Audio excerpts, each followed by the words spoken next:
Afternoon. Welcome to today's webinar on the subject of Rios 2016. We're going to provide an overview of the standard to anyone who may have questions or may not be as familiar with the standard itself. My name is Austin Matthews. I have to update this slide. I am the EHS Program Manager with PJR. Welcome. I have a brief agenda on this slide to give you an idea of what to expect during today's presentation.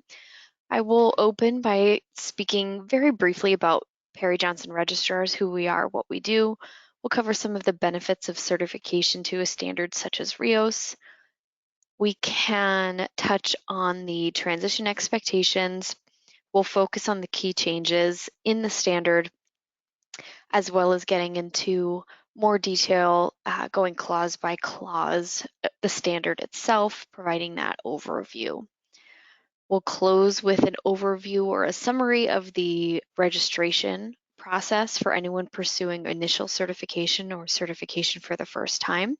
And we'll close with questions, so feel free to type those into the chat field at any point during the webinar. Today's presentation is being recorded and will be posted on PJR's website within the next couple of days, a recording as well as a copy of the slides if you'd like to refer back to them.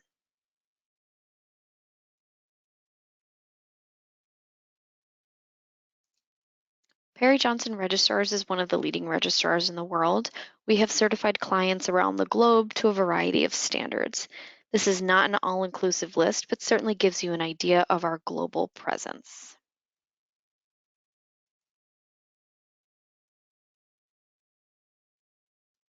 We are accredited as a certification body to grant certifications to a wide variety of standards. Obviously, Rios is one of those. That's what we'll be focusing on today, but some of those other standards might be familiar to you as well.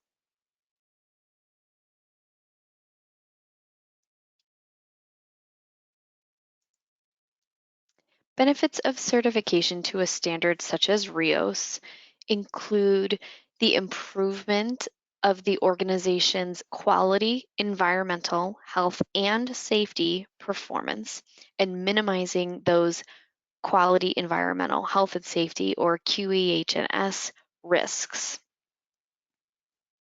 Rios is a standard that combines quality, environmental, health, and safety, so you'll see references to QEHS throughout the presentation.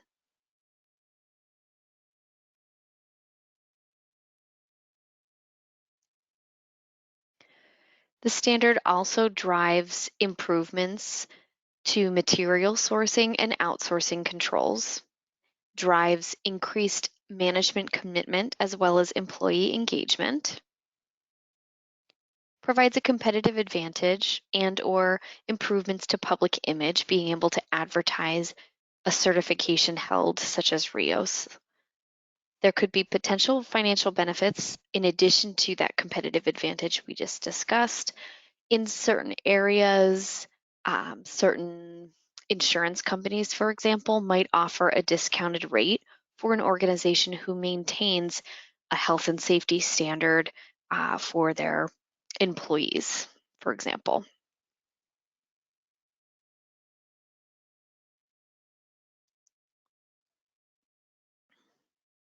The standard also represents a framework or a method for meeting customer and/or regulatory requirements that may apply to an organization. The standard itself represents a commitment to the responsible management of recyclable materials, and it's able to be integrated with other standards, such as the R2V3 standard, for those of you who are familiar with that. The deadline to transition has already passed. I'm going to be removing this information from future webinars so we're not confusing anyone, but we did have a transition period from Rios 2006 to Rios 2016. Now we're auditing exclusively to Rios 2016.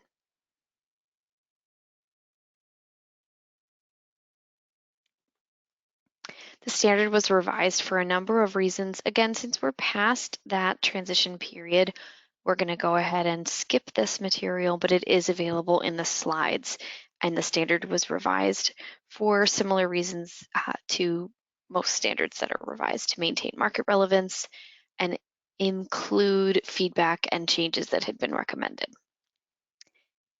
If we were to go back and compare Rios 2006 to Rios 2016, we'd see a greater emphasis on leadership, emphasis on proactivity and risk management rather than a reactive response to injuries, incidents, or near misses that could have been prevented. Greater emphasis on the outcomes of the management system itself, changes to communication and awareness expectations, and the introduction of the concept of change management. I'm also going to skip through the terminology found within the standard. For clients that were transitioning, we highlighted some of the key changes. These are all found within the standard document. You can review them through the standard document as well as through the slides if you're interested.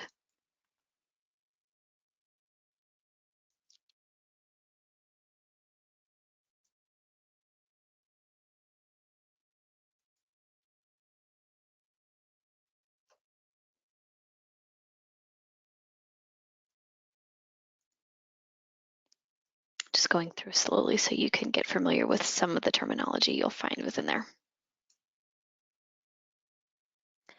For clients who are getting started, the first step would be to get a copy of the standard itself. When we were in the transition period, there were some specific transition requirements. We're going to, again, continue to glaze over those at this point. For Rios 2016, recertification audits require closure of all NCRs, even minors. So this is a shift in the previous methods for closing NCRs. So during your recertification audit, you can expect to be required to close both minors and majors rather than having an acceptable plan for those minors and get to address them over the following year. Rios 2016 also requires that your auditor be replaced for each recertification audit, so you get a fresh set of eyes every 3 years.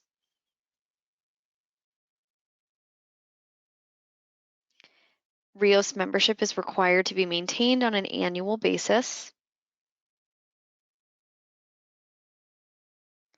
And the standard requires annual sampling of certain processes or controls which guide our audit program as a certification body to make sure that we're sampling and covering certain areas every single year.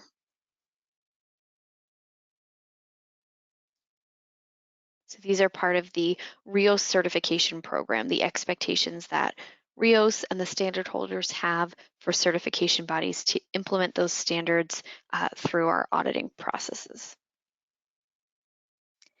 We're going to go through some of the clauses in the standard, not necessarily all of them, focusing on the more significant changes between the two.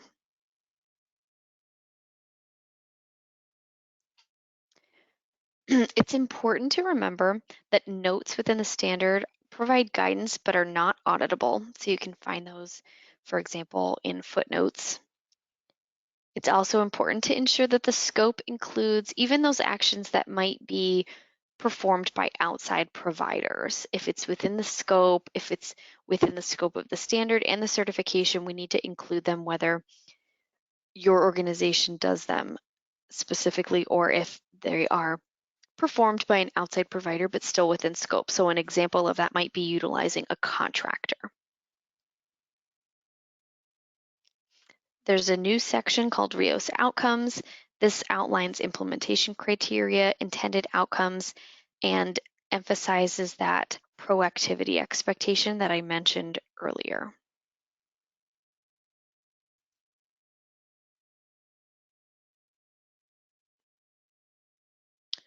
QEH&S infrastructure covers a couple of requirements, and I want to emphasize that in clause 1.2, we find the need to, or the requirement for Rios 2016 to ensure that senior management is accountable. So they need to be committed, they need to be involved, they need to be accountable, and that is really emphasized in Rios 2016.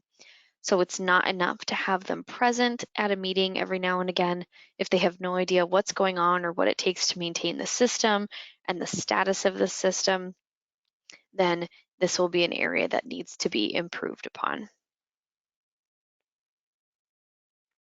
They can delegate activities, but ultimately the idea is that the senior management or the top management in an organization needs to be accountable for whether the system is successful or not.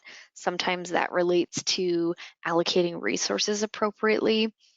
It can be fulfilled or come from a variety of places, but the idea is, again, that they're ultimately accountable whether they've delegated those activities or not for driving the success of the management system.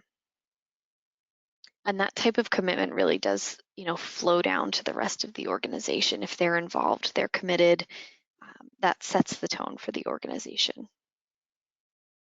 The documentation requirements are similar to those of ISO 14001, 2015, if you're familiar with those. So the idea of document control is very similar there. There are some additional requirements compared to 2006 for the policy criteria, including the need to evaluate impacts and risks, have annual reviews, and here we see that senior management commitment once again. I mentioned one of the key changes in Rios 2016 is the proactive planning, and that continues to be the case. So the footprint requires a proactive approach. It needs to include assessment of everything from purchasing and source material acquisition to transport and delivery.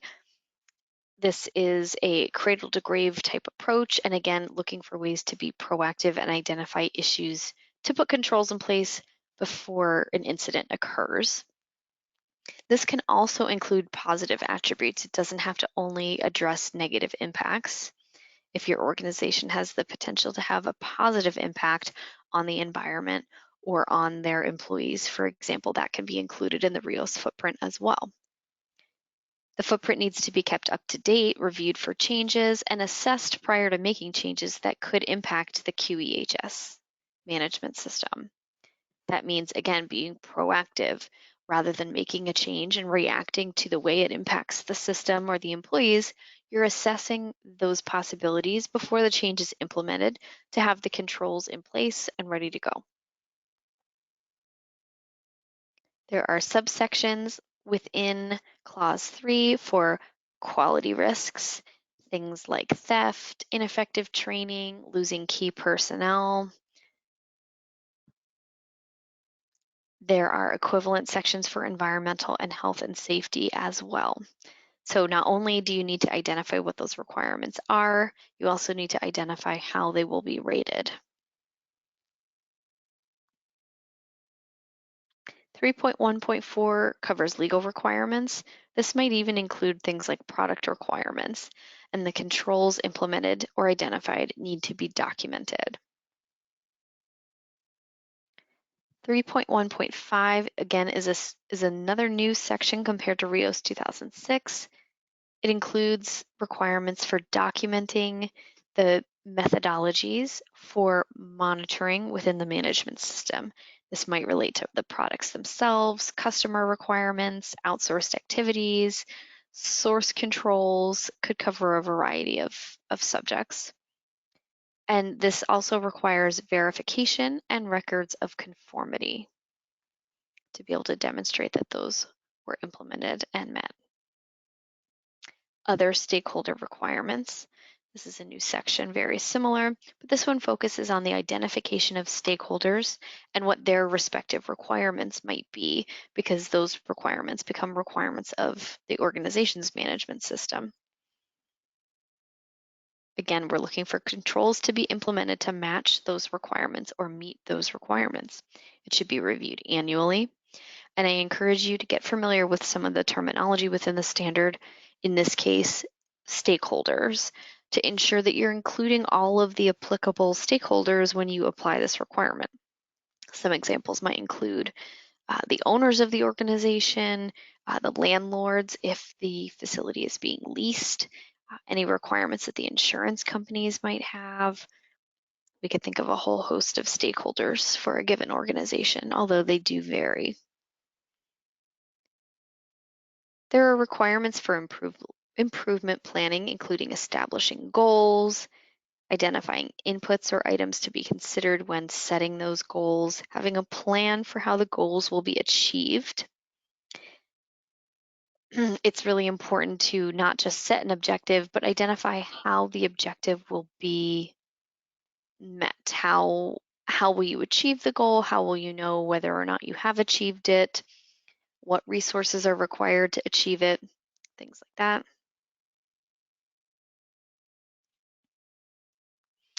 There's also a requirement I mentioned earlier, a change to Rios 2016 that covers change management. So this again echoes the proactivity requirements.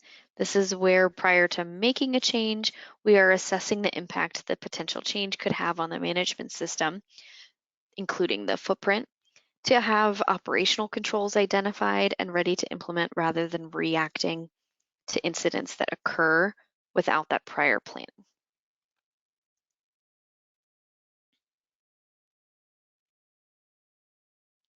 Clause 4 covers implementation. Here we see competency and awareness requirements. There are specific requirements found within this section, things that employees should be aware of, things that they should have been trained on, ways to verify effectiveness of training. And this is all relevant to the intended outcomes of the management system. So some job tasks or job titles or some personnel may potentially have a higher impact than others, and that is relevant to the competency requirements as well. There are awareness requirements. There are communication requirements found in Clause 4, including having a documented communication plan. There are subsections for communication expectations to how they apply to customers, how they might apply to suppliers, outside suppliers. These would have been contractors in Rios 2006. Again, you can get familiar with the terminology, the terms and definitions within the standard, and then other external communication requirements as well. This might include things like visitors or stakeholders, ones that don't have their own separate subsection.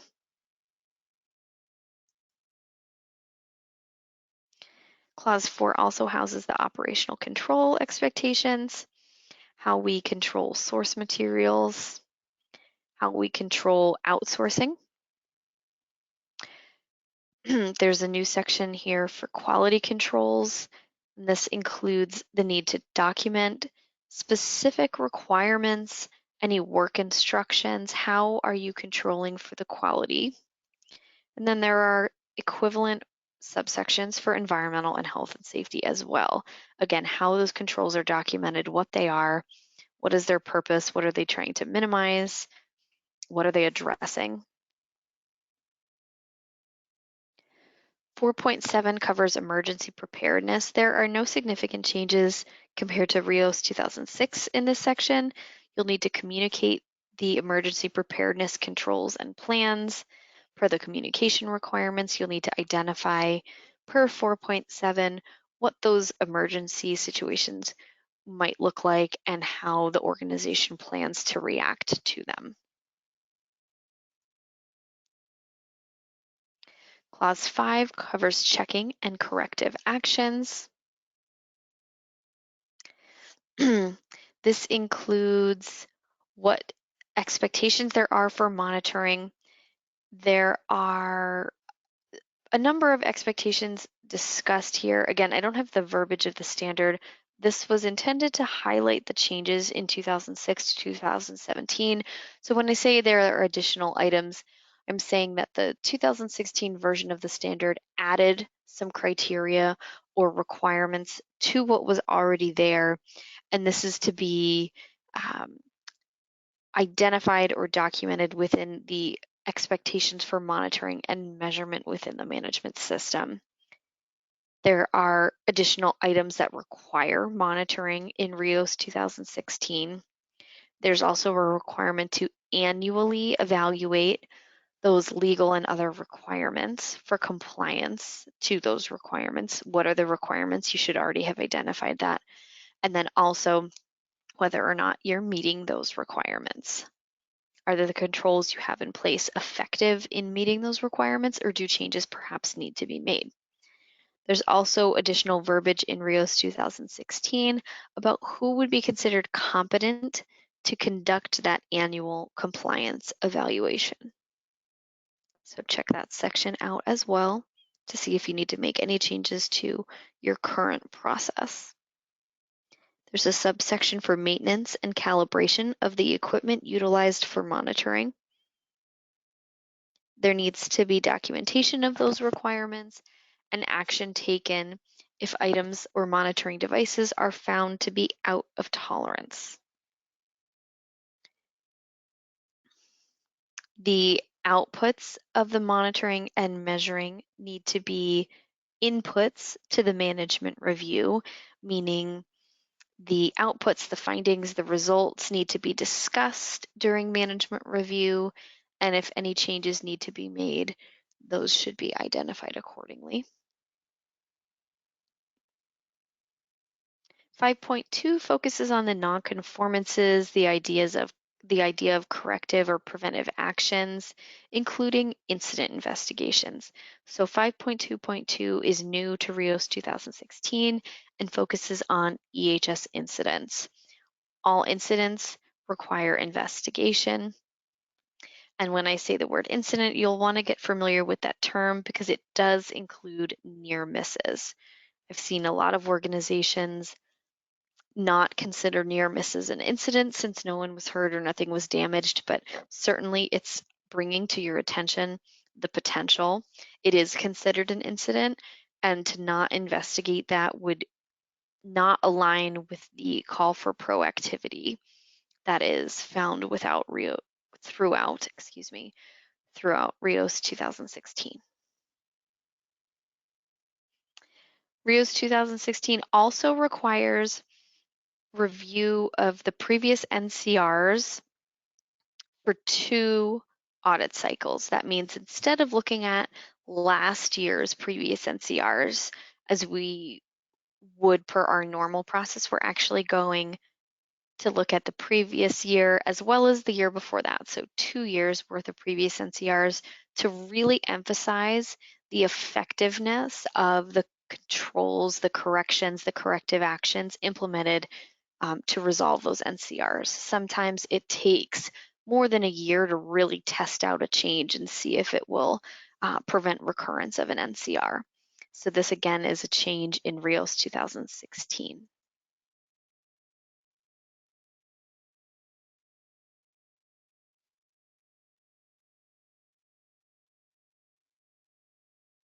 Internal audits need to be conducted annually. This is a full system internal audit, and it should be conducted prior to certification or recertification. This means before your initial certification audit takes place with PJR and before your recertification audit takes place every 3 years, that internal audit is complete so we can review that during the audit. It'll be really important to have that objective evidence.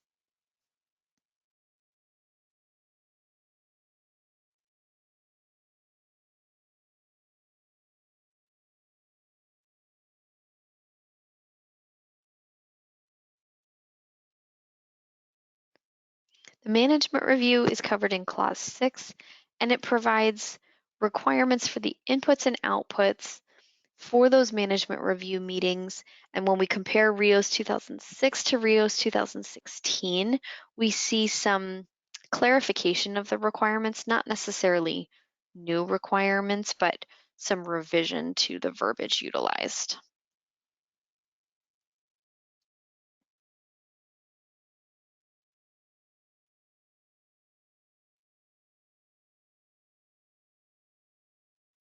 If you are pursuing initial certification or an initial registration, you're getting certified for the first time, we're going to summarize what that process looks like for you. The first step I mentioned earlier is always to get a copy of the standard so you can understand what the requirements are, and begin to prepare for that. You'll need to establish documentation that meets the QEHS requirements within the standard. You'll need to conduct training to meet those requirements. You'll need to implement the requirements themselves, including conducting an internal audit, conducting a compliance evaluation, and conducting a management review. You'll need to have a contract with a certification body, such as PJR, to conduct those audits. You will need a stage 1 audit as well as a stage 2 audit, and we'll talk a little bit more about those in a moment. You'll address any nonconformities that result from the stage 2, if there are any, before a certificate can be issued. That's a high-level overview of the certification process. So taking a little bit of a closer look, the stage 1 audit is essentially a documentation review to assess whether the management system contains the required documented framework to be able to proceed to stage 2. The stage 2 audit is inclusive of the entire management system. We will sample all of the requirements, we'll sample all of the shifts, all of the processes to really get a sense for how the system has been implemented and whether or not it is effective. Again, if any NCRs are issued, you'll need to resolve those prior to a certificate being issued. Certificates are good for 3 years. So that cycle then looks like 2 years worth of surveillance audits followed by a recertification audit during the 3rd year. Surveillance audits can be annual or semi-annual depending on your contract and preference. And these are shorter than a stage 2. They represent a partial system audit, not necessarily sampling all of the shifts and all of the processes. The recertification audit, however, is very similar to the stage 2 in that during that 3rd year, we're sampling all of the processes and all of the shifts again to really assess the effectiveness of the system before we issue a certificate that starts the cycle over again.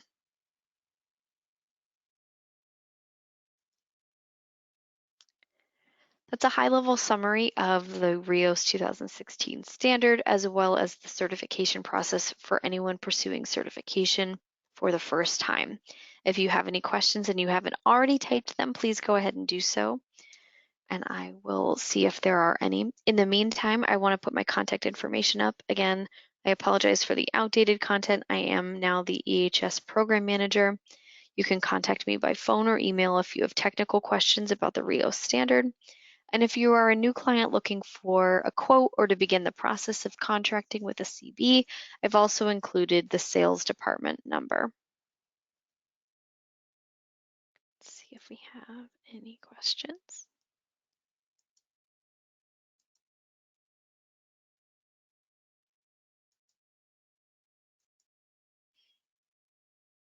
Not yet, but I will hang out for a moment and see if someone is perhaps in the middle of typing their question. In the meantime, thank you so much for joining us today. If you've had your Rios transition, I hope the previous webinars we did on this subject were helpful. If you're considering certification to Rios or just wanted to learn a little bit more, I also hope that this was helpful. Again, feel free to reach out with technical questions and I'll do my best to assist you. I don't see any other questions coming through. So with that, again, I'll be updating the slides for webinars on this subject going forward to remove some of the transition information that has already passed. And I hope everyone has a happy holiday. Thanks. Have a great day.